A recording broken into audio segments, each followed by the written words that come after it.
Thursday, June 13th. Churchill flies to France again and meets for the last time with Prime Minister Reynaud in Tours. The British leader insists that the French overcome their defeatism and fight till the finish. He also proposes a union of France and Britain until they manage to push the Germans out of French territory.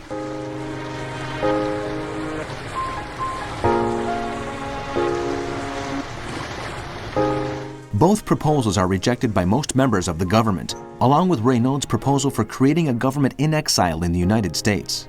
To most ministers, the French have done all they can in the war and are therefore free to sign an armistice with Germany independent of Britain. Paris prepares for capitulation and thousands leave the city.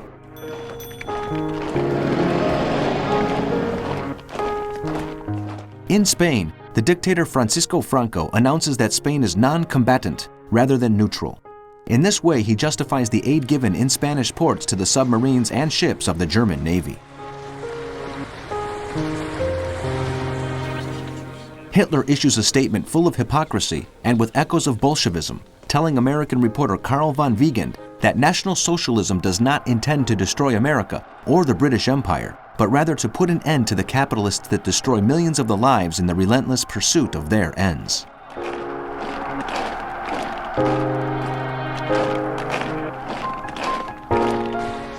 Egypt cedes all its naval and air bases to the British, while the Turkish government orders a full-scale mobilization of its troops.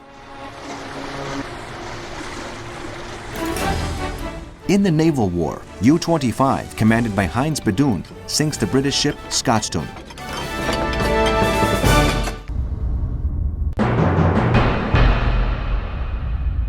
Friday, June 14th.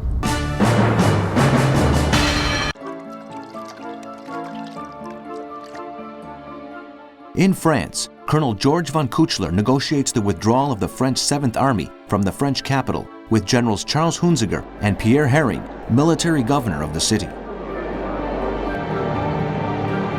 Shortly afterwards, the German army enters the city from Port-Maillot without firing a single shot, making for the Place de la Concorde and establishing a headquarters in the Hotel Crillon.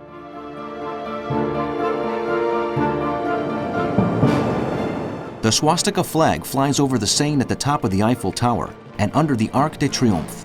More than 3 million citizens have left the French capital. During the morning, German troops march down the Champs-Élysées. One of Hitler's greatest dreams has come true.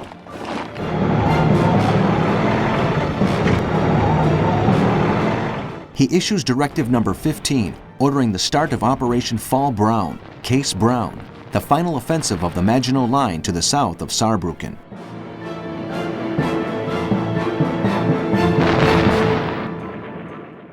The French government moves to the city of Bordeaux, while the French speed up the evacuation of soldiers from the Atlantic coast.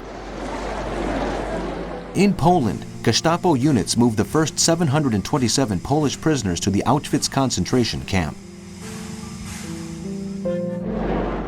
In Spain, Franco takes advantage of the weakness of the French by ordering his troops to take over the city of Tangiers in Morocco, using the pretext of guaranteeing its neutrality. In Moscow, Stalin threatens the governments of Lithuania, Latvia, and Estonia, accusing them of military conspiracies. If they do not allow Soviet forces to enter their territory, they will be occupied by force.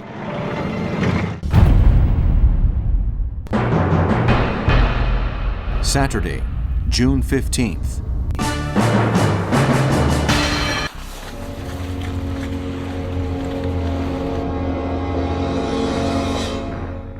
In France, the Germans have taken the illustrious city of Verdun, while the divisions of Generals von Lieb and von Rundstedt begin an attack on the Maginot Line.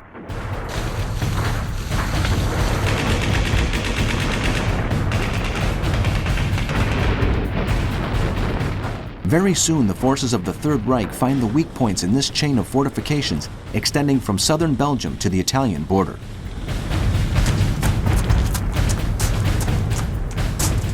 Meanwhile, the French forces keep moving towards the south of the country. In Moscow, Stalin orders his troops to occupy Lithuania. In London, Winston Churchill calls on President Roosevelt to make a public gesture to serve as a warning to the European dictators. He tells the American president he is not asking for the sending of troops, but for support, for the sake of their shared history, and assures Roosevelt that Britain will fight till the last drop of blood is shed before it gives in to Hitler.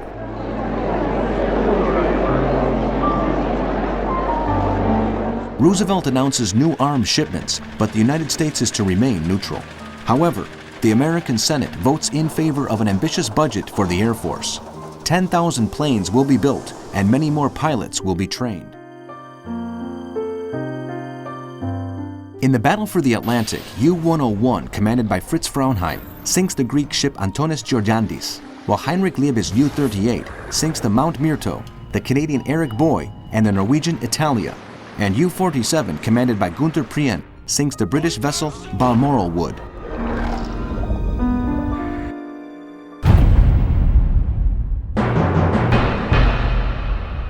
Sunday, June 16th.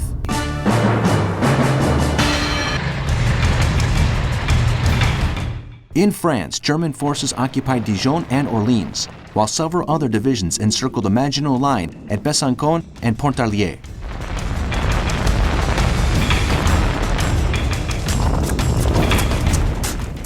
General de Gaulle, back in France, refuses to accept the opinion of those members of government who favor surrender and quarrels violently with Marshal Pétain. De Gaulle believes France should be left in British hands, as Churchill suggested, until the Nazi forces are driven out of the country. Prime Minister Reynaud shows support for de Gaulle's ideas while being browbeaten by his Germophile lover, Hélène Deportes, who wants France to surrender. In the face of the intransigence of his cabinet, he is forced to resign.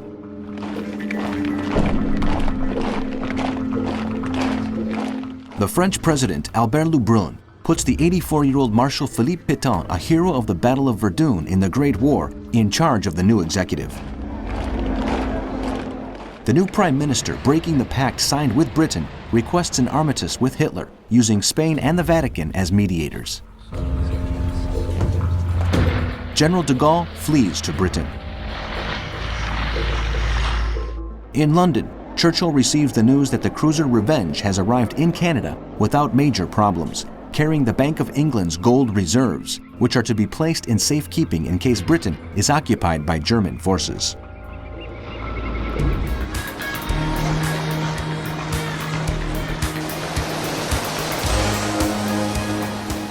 In the Sea War, U-101, commanded by Fritz Frauenheim, sinks the British Wellington Star.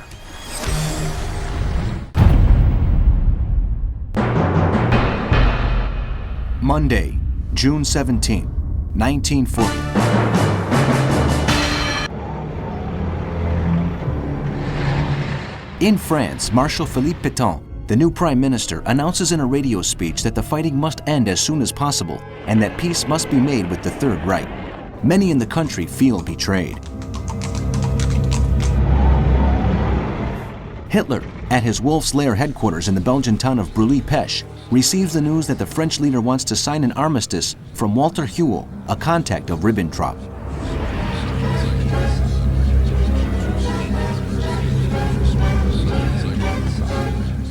He orders the old train wagon in which Germany signed its capitulation at the end of World War I to be brought from the museum in Paris to the forest of Compiègne, where the event took place. France will be humiliated in the same place as our glorious army was, he comments to those present. In London, Churchill, in a speech to the House of Commons, says that the Battle of France is over and the country must be prepared for the start of the battle for Britain. He tells Parliament that Britain will fight to the end. That greater efforts will be made by the enemy than any he has put forth. Hostile airfields. The sinking of the Lancastria, bombed by a Ju-88 near Saint-Nazaire, France, when it was withdrawing troops in the Operation Ariel, with the loss of 3,000 Allied soldiers, is a heavy blow for the British Prime Minister, who asks the press to refrain from publishing the news. In Germany, the concentration camp of Niederhagen receives its first prisoners. In Moscow, Stalin carries out his threats and orders the Red Army to invade Latvia and Estonia.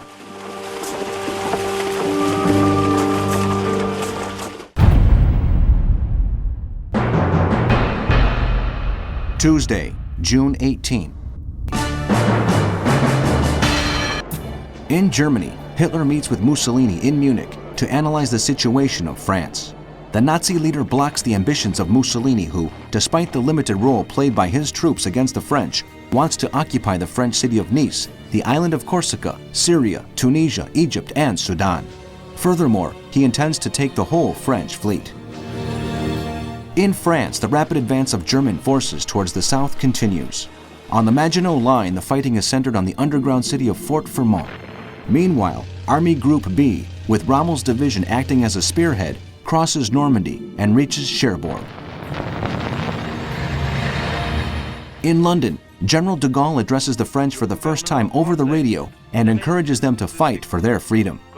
"I do not acknowledge the government of Pétain as the legitimate government of our country. We are involved in a struggle which affects all of us. We have lost a battle, but not the war." He goes on to announce the creation of the National Committee of the Free French and promises an end to the Nazi tyranny. "Resistance will bring our liberation," he promises.